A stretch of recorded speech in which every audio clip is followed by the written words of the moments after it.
స్వయముడే శ్రీ వెంకటేశ్వర స్వామి వారు పుట్టలో నుంచి దర్శనమిచ్చారు. ద్వారకా మహర్షి అనే ముని పేరు మీదుగా ఈ ఊరికి ద్వారకా తిరుమల అనే పేరు వచ్చింది.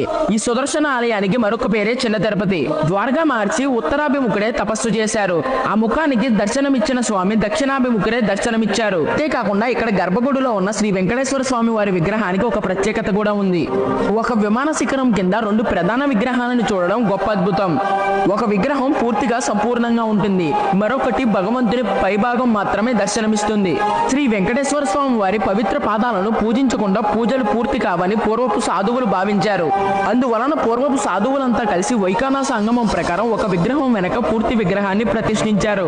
స్వామివారి చిన్న విగ్రహాన్ని పూజించడం వల్ల మోక్షం కలుగుతుందని, మరొక విగ్రహాన్ని పూజించడం వల్ల ధర్మం, నమ్మకాలకు, అర్థాలకు ప్రతీకగా ఇక్కడ ప్రజలు నమ్ముతున్నారు.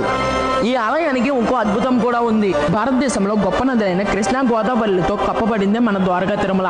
ఇతర కారణాల వల్ల పెద్ద తిరుపతి పెద్ద వెంకటేశ్వర స్వామి దగ్గరికి వెళ్ళకపోనందున అక్కడ చెల్లించవలసిన ముడుపులు మన చిన్న వెంకన్న దగ్గర చెల్లించవచ్చని ఇక్కడ ప్రజలు నమ్ముతారు. మీరు నన్ను సపోర్ట్ చేస్తారని కోరుకుంటున్నా.